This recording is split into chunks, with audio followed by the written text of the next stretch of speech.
readers, and welcome to another chapter of reading. We are delightedly outside again, as you can tell. And yes, we have a cat cameo.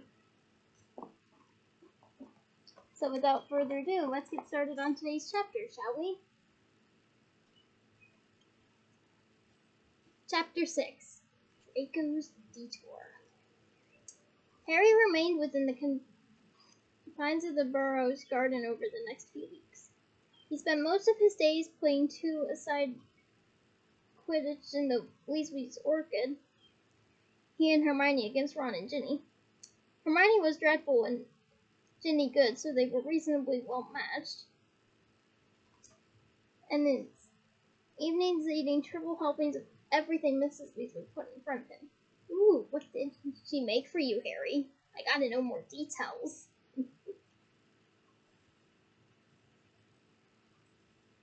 It would have been a happy, peaceful holiday had it not been for the stories of disappearances, odd accidents, even of deaths now appearing almost daily in the Prophet. Sometimes Bill and Mr. Weasley brought home news before it even reached the paper. To Mrs. Weasley's displeasure, Harry's 16th birthday celebrations were marred by grisly tidings brought to the party by Remus Lupin, who was looking gaunt and grim, his brown hair streaked liberally with gray. Hi. His clothes more ragged and patched than ever. There have been another couple of Dementor attacks, he announced as Mrs. Weasley passed him a large slice of birthday cake. And they found Igor Pogrov's body in his checkup. No, the dark mark had been set over it. Well, frankly, I'm surprised he stayed alive for even a year after deserting Death Eaters. Sirius' brother Reckless only managed a few days as far as I can remember.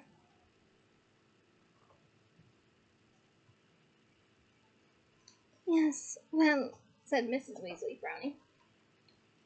Perhaps we should talk about something different. Did you hear about Bill and Fleur Remus? Asked Bill, who was being piled with wine by Fleur. The man who ran the ice cream place in Diagon Alley? Harry interrupted, with an unpleasant hollow sensation in the pit of his stomach. He used to give me free ice creams. What happened to him? Dragged off by the look of his place. Why? Asked Ron, while Mrs. Weasley pointedly glared at Bill. Who knows? He must have upset them somehow. He was a good man, Florian. Talking of Diagon Alley, said Mr. Weasley, looks like all the band has gone too. The Wandmaker, said Ginny, looking startled. It's the one. Shop's empty. No sign of a struggle. No one knows whether he left voluntarily or was kidnapped. Wands! What do people do for wands? They'll make do with other makers, said Lupin, but Ollivander was the best, and if the other side got him, it's not so good for us. The day after this rather gloomy birthday tea, their letters and booklets arrived from Hogwarts. Harry's included a surprise. He had been made Quidditch captain. Good job, Harry.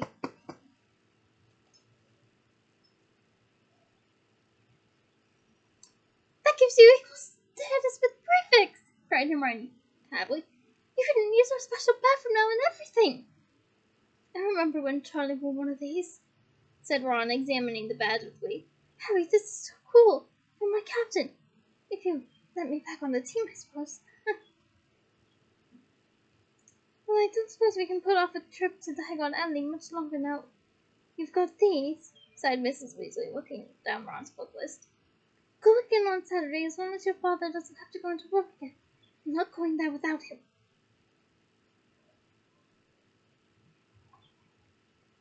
Mum, do you honestly think you know who's going to be hiding behind a bookshelf and flourishing blots? Snickered Ron. Fortescue and Ollivander went on holiday, did they? Said Mrs. Weasley, firing up at once. If you think security's a laughing matter, you can stay behind and I'll get your things myself. No, I want to come. I want to see Fred and George's job, said Ron hastily. Then you just buck up your ideas, young man, before I decide you're too immature to come with us, said Mrs. Weasley angrily, snatching up her clock, all 9 cans of which were still pointing at mortal peril, and balancing it on top of a pile of just wandered towels. And that goes for returning to Hogwarts as well. Ron turned to stare incredulously at Harry as his mother hoisted the laundry basket and the teetering clock into her arms and stormed out of the room. Blimey, you can't even make a joke around here anymore.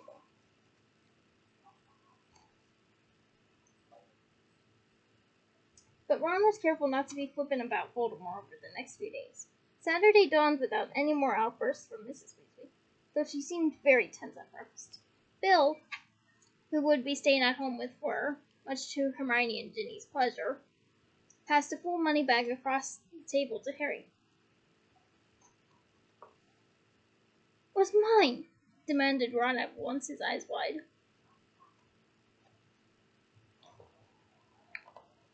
"That's already Harry's, idiot," said Bill. "I got it out of your boat for you, Harry, because it's taking about 5 hours for the public to get their gold at the moment. The goblins have tightened security so much. 2 days ago, Archie Philpott had a probity probe stuck up his... Well, trust me, this way's easier." "Thanks, Bill," said Harry, pocketing his gold. "He is always so thoughtful," purred Fleur adoringly, stroking Bill's nose. Ginny mimed vomiting into her cereal behind Fleur. Ginny choked on his cornflakes, and Ron thumped him on the back. It was an overcast, murky day. Well, I don't know if you can tell or not, but it's rather sunny here at the moment. One of the special Ministry of Magic cars, in which Harry had ridden once before, was awaiting them in the front yard when they had emerged from the house, pulling on their cloaks. I know I mentioned this before, but I see them as a Rolls Royce. Like, that's the type of car I imagine them being. It just fits somehow. "It's good Dad can get us these again," said Ron appreciatively, stretching luxuriously as the car moved smoothly away from the burrow, Bill and Fleur waving from the kitchen window. He, Harry, Hermione, and Ginny were all sitting in roomy comfort in the wide back seat. "Don't get too used to it.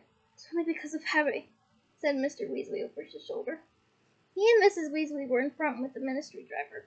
The front passenger seat had all been glidingly stretched into what resembled a 2-seater sofa. "He's been given top-grade security status, and will be joining up with additional security at the Leaky Cauldron, too." Harry said nothing. He didn't much fancy doing his shopping while surrounded by a battalion of Aurors. I don't know, I would feel honored.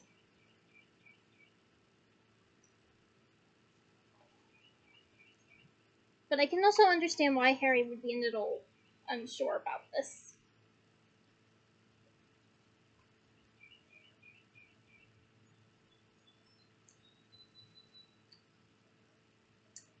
He had stowed in his invisibility cloak in his backpack and felt that if that was good enough for Dumbledore, it ought to be good enough for the Ministry.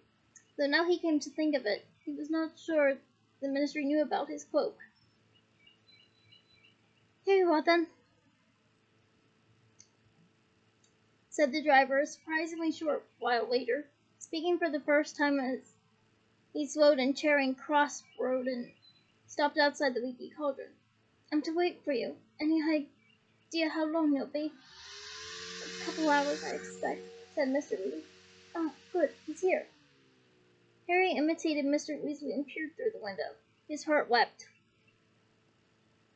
There were no Aurors waiting outside the inn, but instead the gigantic, black-bearded form of Rubeus Hagrid, the Hogwarts gamekeeper, wearing a long beaver-skin coat, beaming at the sight of Harry's face and oblivious to the startled stares of passing muggles. Harry! He boomed, sweeping Harry into a bone-crushing hug the moment Harry stepped out of the car. I would do that same thing. Buckbeak. Witherwings, I mean. You should see him, Harry. He's so happy to be back in the open air. Glad he's pleased, said Harry, grinning as he massaged his ribs. We didn't know security meant you. I know, there's like old thumbs in it.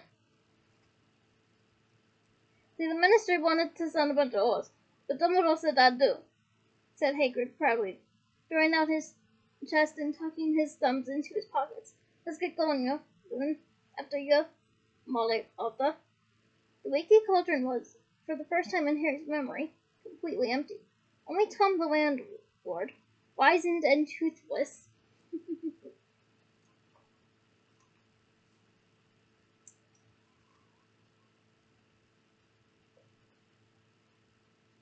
remained of the old crowd. He looked up hopefully as they entered, but before he could speak, Hagrid said importantly, "Just passing through today, Tom. Surely you understand. Hogwarts business, you know."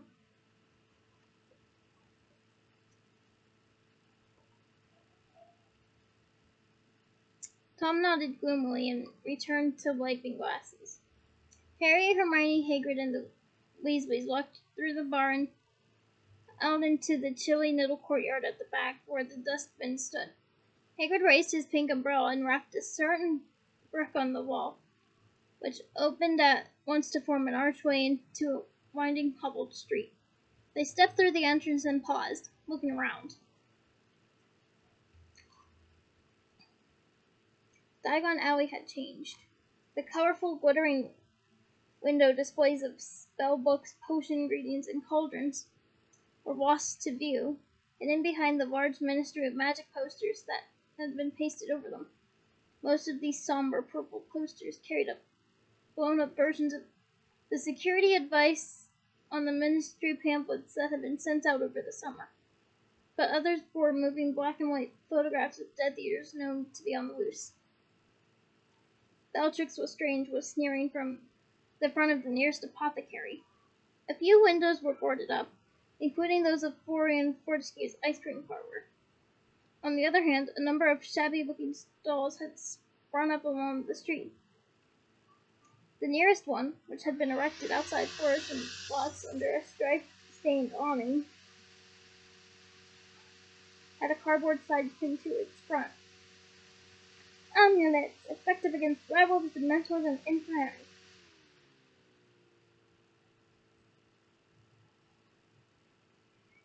A seedy-looking little wizard was rattling armfuls of silver symbols on chains at passersby.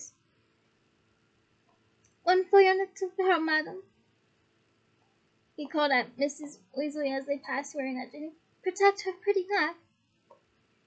"Why, we're on duty," said Mr. Weasley, glaring angrily at the amulet settler.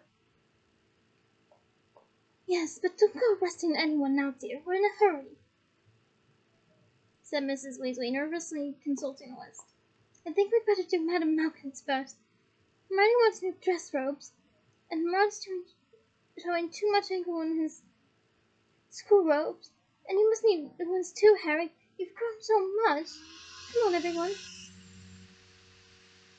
"Molly, it doesn't make sense for all of us to go to Madame Malkin's," said Mr. Weasley. "Why don't those three go with Hagrid, and we can go to the Flourishing Bus and get everyone's school books?" "I don't know," said Mrs. Weasley anxiously, clearly torn between a desire to finish the shopping quickly and the wish to stick together in a pack. "Hagrid, do you think—" "Nope, don't fret, they'll be fine with me, Molly," said Hagrid soothingly, waving an airy hand the size of a dustbin lid. Mrs. Weasley did not look entirely convinced, but allowed the separation. Scurrying off toward Flourish and Bots with her husband and Ginny, while Harry, Ron, and Hermione, along with Hagrid, set off for Madame Malkin's. Harry noticed that many of the people who passed them that had the same harried, anxious look as Mrs. Weasley, and that nobody was stopping to talk anymore. The shoppers stayed together in their own tightly knit groups, moving intently about their business. Nobody seemed to be shopping alone.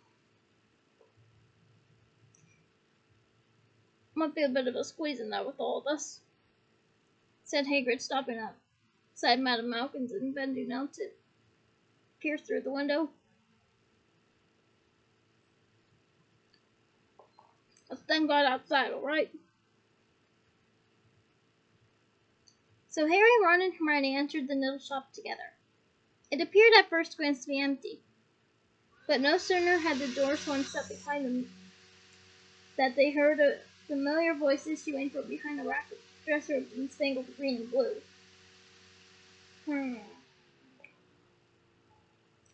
I wonder what specific green and blue they're talking about here. While those colors do go nicely together, it also depends on the intensity of the colors. So I'm a little wary on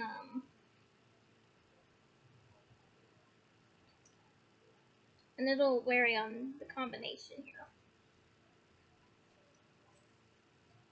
I'm not a child, in case you haven't noticed, Mother. I am perfectly capable of doing my shopping alone. There was a clucking noise, and a voice Harry recognized that as of Madame Malkin, the owner, who said, "Oh dear, your mother's quite right. None of us is supposed to go wandering around on our own anymore. It's nothing to do with being a child."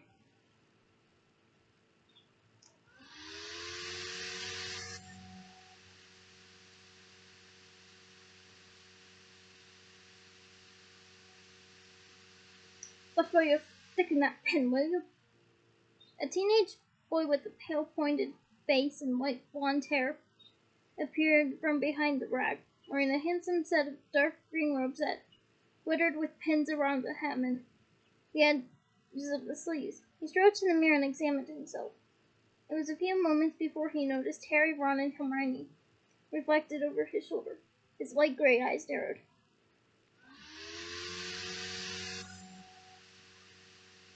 "If you're wondering what the smell is, Mother, my blood just walked in," said Draco Malfoy. "I don't think there's any need for language like that," said Madame Malkin, scurrying out from behind the clothes rack and holding the tape measure and a wand. "And I don't want wands drawn in my shop either," she added hastily, for a glance toward the door had shown her Harry and Ron both standing there with their wands out and pointing at Malfoy. Hermione, who was standing slightly behind them, whispered, "Oh, don't, honestly, it's not worth it." "Yeah, like you dare do magic at school," sneered Malfoy. "You plucked your hydrangea and want to send them flowers." "That's quite enough," said Madame Malkin sharply, looking over her shoulder for support. "Madam, please." Narcissa Malfoy strode out from behind the clothes rack. "Put those away," she said coldly to Harry and Ron. "If you attack my son again, I will ensure that it is the last thing you ever do." "Really?" said Harry, taking a step forward and gazing into the smoothly arrogant face that, for all its flowers, still resembled his sister's. He was as tall as she was now. "Going to get a few Death Eater pals to do a sin, are you?" Madame Malcolm squealed and clutched at her heart. "Really, you shouldn't accuse. Dangerous thing to say. Hands away, please." But Harry did not lower his wand. Narcissa Malfoy smiled unpleasantly. "I see that being Dumbledore's favorite has given you a false sense of security, Harry Potter. But Dumbledore won't always be there to protect you." Harry looked mockingly all around the shop. "Wow, look at that. He's not here now. So why not have a go? They might be able to find you a double sound Azkaban with your loser of a husband." Oh dear.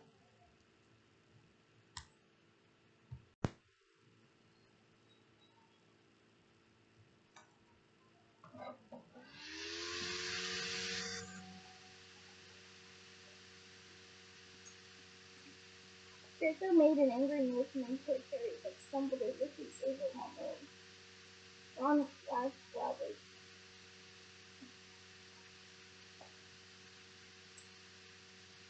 Don't you dare talk to my mother like that, Potter! Malfoy snarled. It's all right, Draco, said Narcissa, restraining him with her thin white fingers upon his shoulder. I expect Potter will be reunited with dear Sirius before I am reunited with Lucius. Harry raised his wand higher. Harry, no! Moaned Hermione, grabbing his arm and attempting to push it down by his side. Think! You mustn't! You'll be in such trouble! Madame Malkin dithered for a moment on the spot, then seemed to decide to act as though nothing was happening in the hope that it wouldn't. She bent toward Malfoy, who was still glaring at Harry.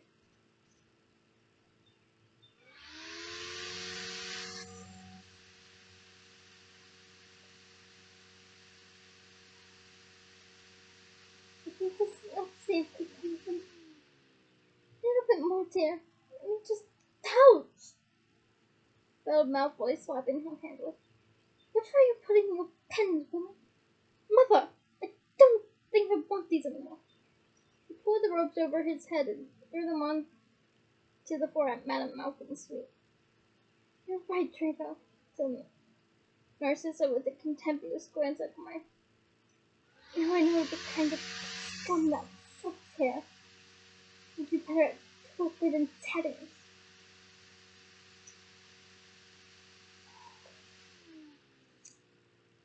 And with that, the pair of them strode out of the shop.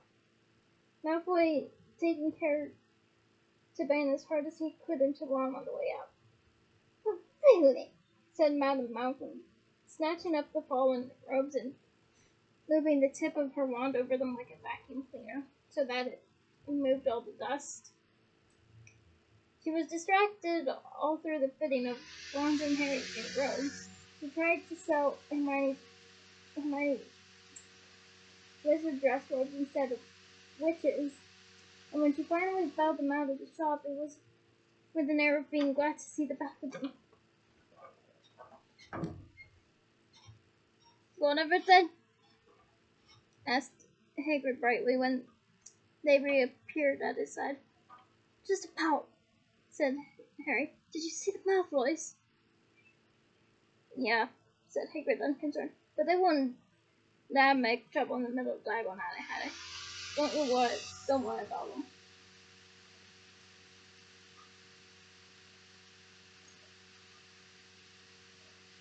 Harry, Ron, and Hermione exchanged looks. But before they could disconcern Hagrid of this comfortable notion, Mr. and Mrs. Weasley, along with Ginny, appeared, all clutching heavy packages of books. Everyone all right? Said Mrs. Weasley. Got your robes? Right then, we can pop in at the apothecary and eat ups on the way to Fred and George's. Stay close now. Neither Harry nor Ron bought any ingredients at the apothecary, seeing that they were no longer studying potions. Sorry, but advanced Potterheads know why I'm laughing.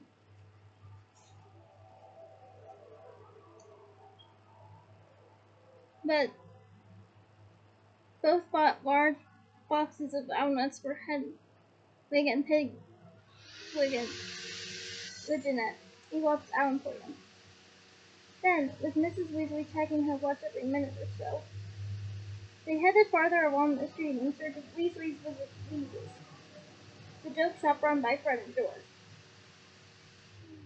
We really haven't gotten too wrong, Mrs. Weasley said. So we'll have a quick look around and then back to the car. We must be close. That's number 92. 94.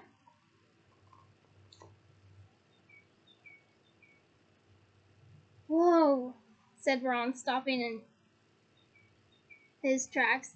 Set against the dull poster muffled shop fronts around them, Fred and George's windows hit the eye like a firework display. Casual passerby were looking back over their shoulders at the windows, and a few rather stunned-looking people had actually come to a halt transfixed. The left-hand window was dazzlingly full of an assortment of goods that revolved, popped, flashed, bounced, and shrieked. Harry's eyes began to water looking at. The right-hand window was covered with a gigantic poster, purple like those of the ministry, but emblazoned with flashing yellow letters. Why are you worried about you-know-who? You should be worried about you-know. I'm sorry, but I gotta give props to Fred and George. It's funny. You should be worried about you-know-poo, but constant. I'm sorry. It's just funny. The constipation sensation that's gripping the nation.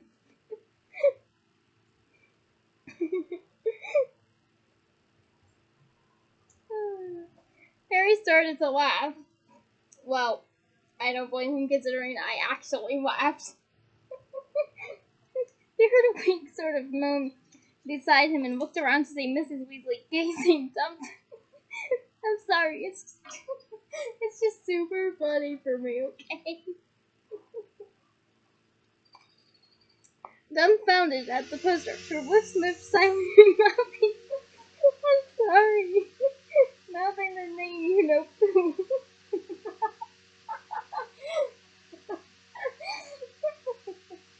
I gotta give Fred and George props. It's hilarious. They'll be murdered in their beds, she whispered. No, they won't, said Ron, who, like Harry, was laughing. I mean, I don't blame either of them. This is brilliant! And he and Harry led the way into the shop. It was packed with customers. Harry could not get near the shelves. He stared around, looking up at the boxes piled to the ceiling. Here were the conniving snack boxes that the twins had perfected during their last unfinished year at Hogwarts. Harry noticed that the nosebleed nougat was most popular, with only one battered box left on the shelf. There were bins full of trick wands, the cheapest merely turning into rubber chickens or bears and briefs when waved. Oh, I would have loved seeing that in the film. The most expensive reading the unwary user around the head and neck, and boxes of pills which came in inking, spell checking, and smart answer varieties. The space cleared in the crowd, and Harry pushed his way toward the counter where a gaggle of delighted 10-year-olds was watching a tiny little wooden man slowly ascending the steps to a real set of gallows. Perched on a box that read reusable hangman, spattered over swing. Heaven, daydream Tom. Hermione had managed to squeeze through to a large display near the counter and was reading the information on the back of a box bearing a highly covered picture of a handsome youth and a swooning girl who were standing on the deck of a pirate ship. One simple incantation and you'll enter a top-quality, highly realistic 30-minute daydream, easy to fit into the average school lesson and virtually undetectable. Side effects include baking expression and minor drooling. Not for sale to under 16s. You know, said Hermione, looking up at her, that really is extraordinary magic. For that, Hermione, said a voice behind them, you can have one for free. I wonder what Hermione would daydream about. Leave your thoughts in the comments. I would love to read them.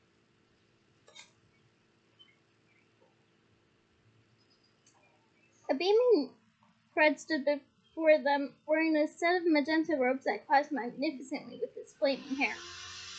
Oh, thank you for that image, J.K. Rowling. Magenta is one of those, fickle colors. It has to be paired with just the right color for it to work right. But I can also see the potential in it. It's just, I don't know. It doesn't really work for me. Anyway, how are you, Harry? They shook hands. And what's happened to your eye, Hermione? Your punching telescope, she said ruefully. Oh, plainly, all about those, said Fred. Here.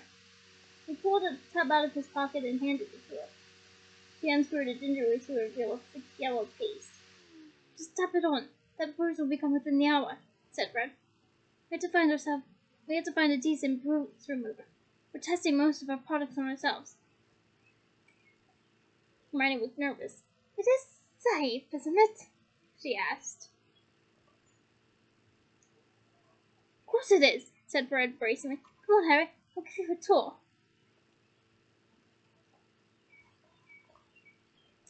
Harry left Hermione dabbing her black eye with paste and followed Fred toward the back of the shop, where he saw a stand of card and rope tricks. Muggle magic tricks, said Fred, happily pointing them out. For freaks like Dad, you know, who love Muggle stuff. It's not a big owner, but we do fairly steady business. They're great novelties. Oh, here's George. Fred's twin shook Harry's hand energetically. Giving him the tour? Come see the back, Harry. That's where we're making the real money. Look at anything. You'll pay more than galleons.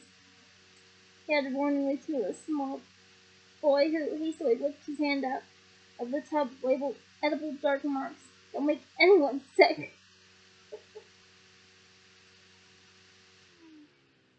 George pushed back a curtain beside the Muggle tricks, and Harry saw a darker, less crowded room.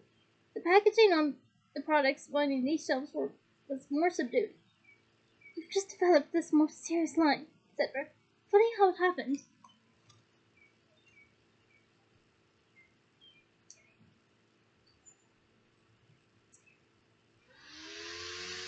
You wouldn't believe how many people, even people who work at the ministry, can't do a decent shield charm, said George. Of course, they didn't have you teaching them, Harry.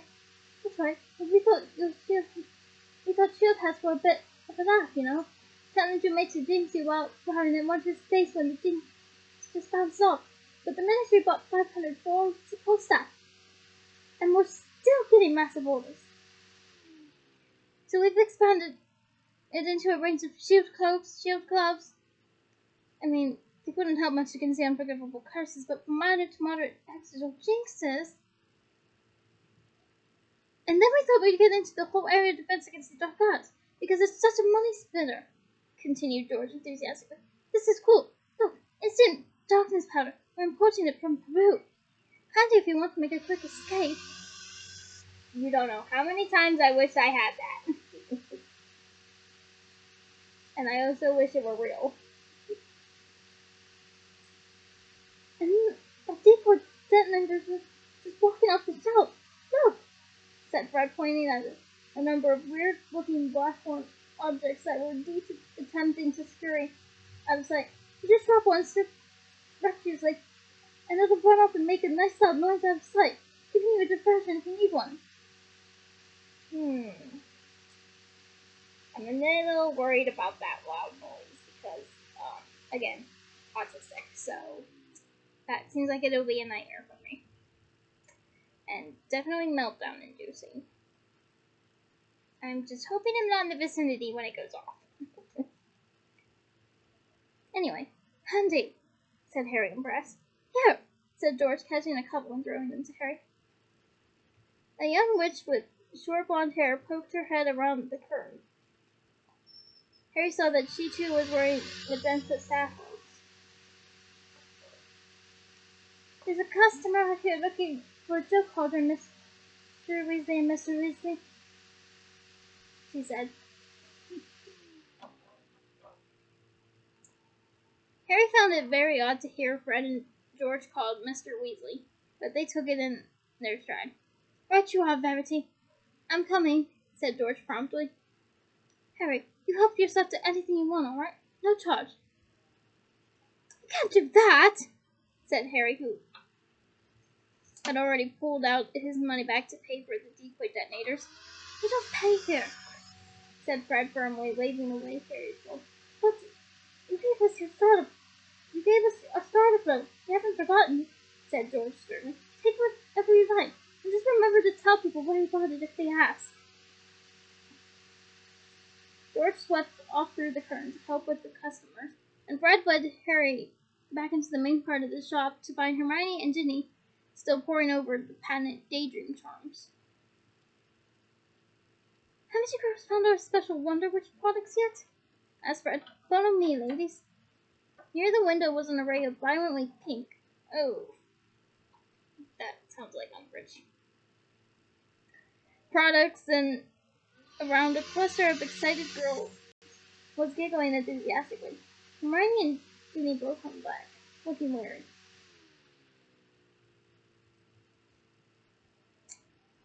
There you go, said Fred proudly. Best range of love potions you'll find anywhere. Ginny raised an eyebrow skeptically. Did they work? She asked. Certainly they were. For up to 24 hours at a time, depending on the weight of the boy in question.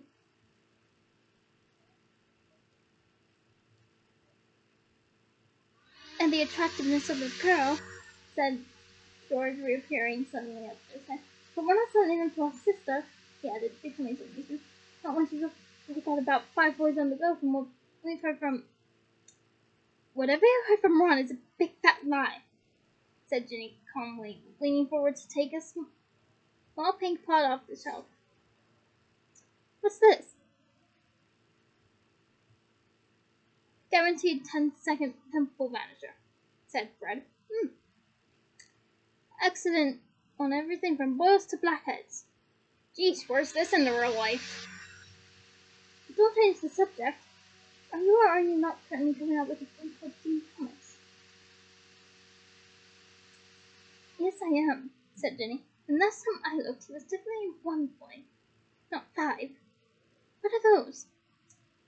She was pointing at a number of round balls of fluff in shades of pink and purple, all rolling around the bottom of a cage and emitting high-pitched squeaks, which I will not attempt, because I don't know how high-pitched they are.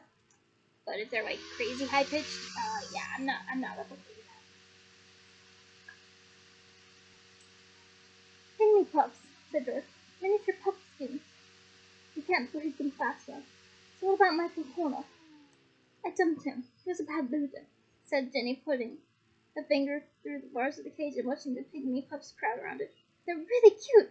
They're fairly cuddly, yes, conceded Fred. But you're moving through boyfriends a bit fast, aren't you? Ginny turned to look at him, her hands on her hips. There was such a Mrs. Weasley square on her face that Harry was surprised Fred didn't recoil. It's none of your business, and I'll thank you, she added a bit angrily to Ron, who had just reappeared at George's elbow, laden with merchandise. Not to tell tales about me to these two.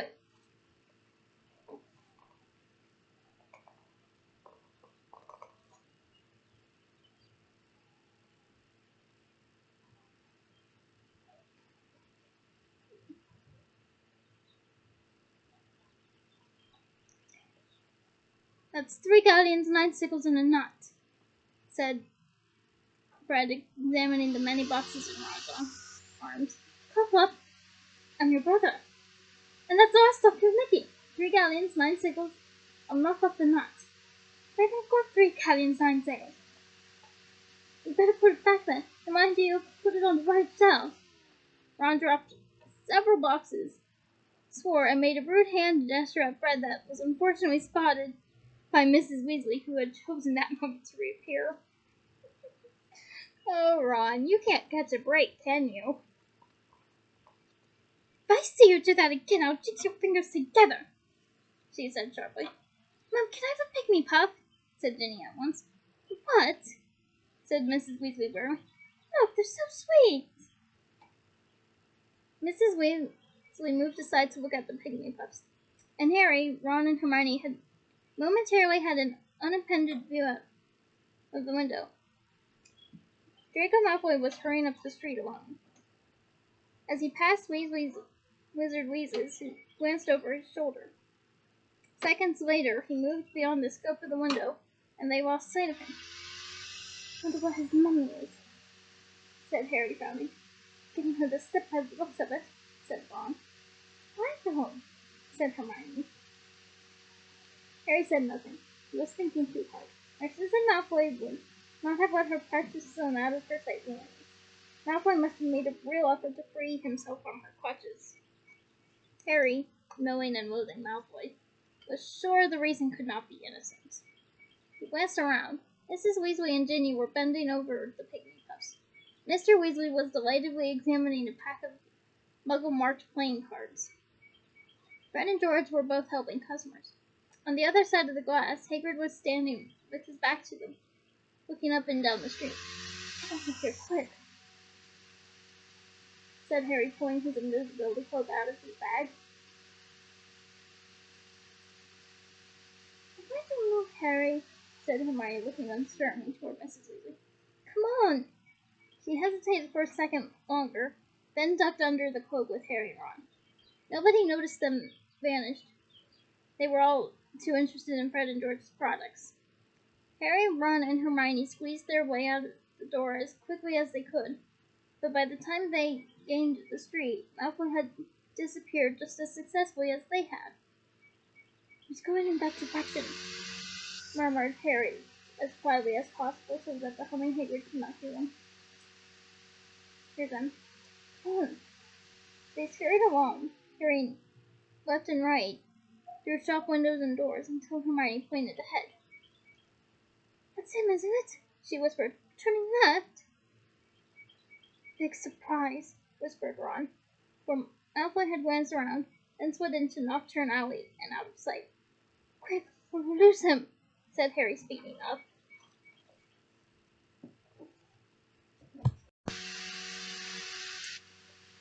"What's he always saying?" said Hermione anxiously as the club flashed their middle around their ankles. It was much more difficult finding all three of them under the cloak nowadays. "It doesn't matter," said Harry impatiently. "Just hurry." But Nocturne Alley, the side street devoted to the dark arts, looked completely deserted. They peered into windows as they had passed, but none of the shops seemed to have any customers at all.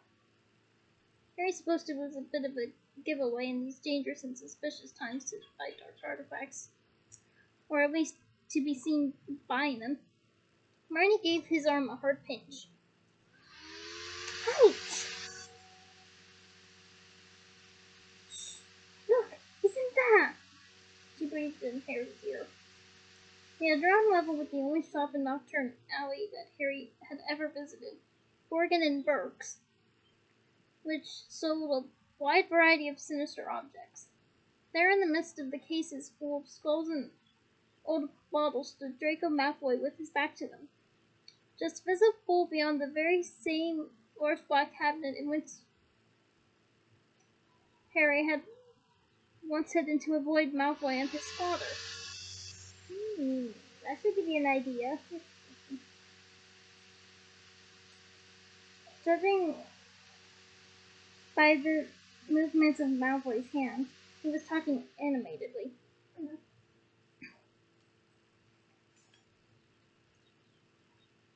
The proprietor of the shop, Mr. Borgin, an oily-haired, stooping man, stood facing Malfoy. He was wearing a curious expression of mingled resentment and fear. "If only we can hear what they're saying," said Hermione. "We can," said Ron excitedly. "Hang on." He dropped a couple more of the boxes he was still clutching as he fumbled with the largest. "Extendable ears! Look! Fantastic!" said Hermione as Ron unraveled the long flesh-colored strings and began to feed them toward the bottom of the door. "Oh, I hope this door isn't impenetrable."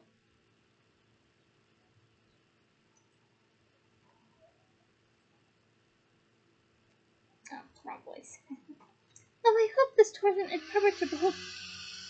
"No," said Ron gratefully. "Listen."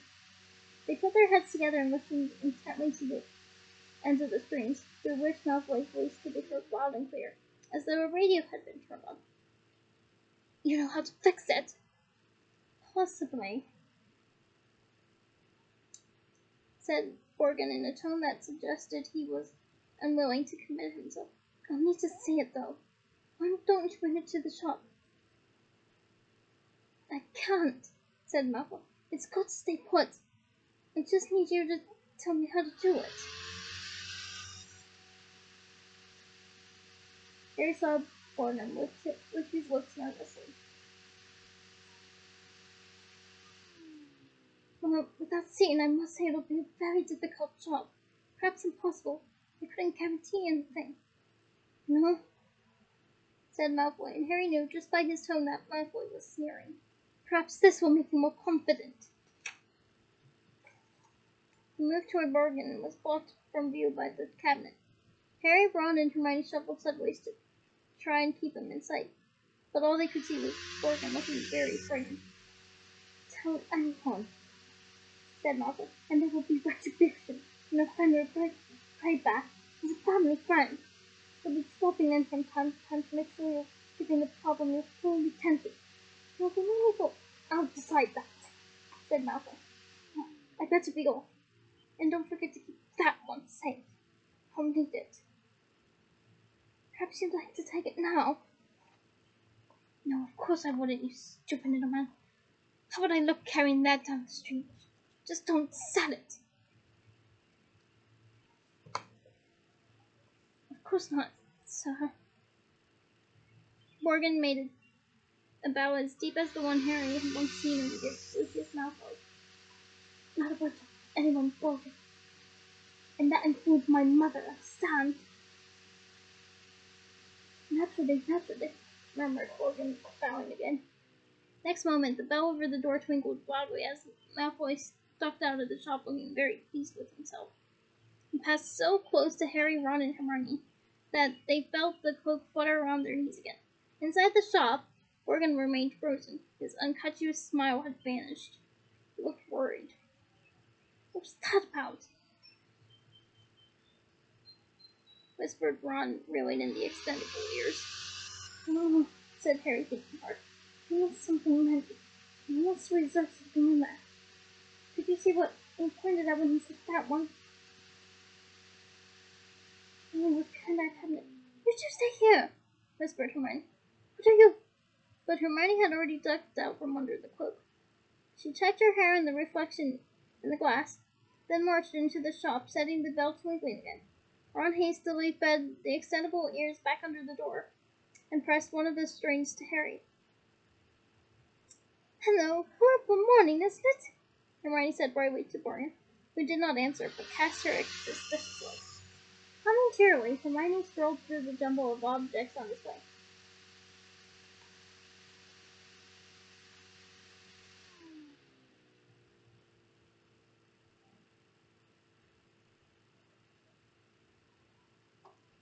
Is this necklace for sale? She asked, pausing beside the glass-fronted case. I think that necklace is foreshadowing, so we'll call it foreshadowing. If you've got 1,500 galleons, said Mr. Borgin coldly. Oh, no, I haven't got quite that much, said Hermione, walking on. And what about this lovely skull? 16 galleons. So it's for sale then? It isn't being kept for anyone? Mr. Borgin squinted at him. Harry had the nasty feeling he knew exactly what Hermione was up to. Apparently Hermione felt that she had been rumbled too, because she suddenly threw caution to the winds.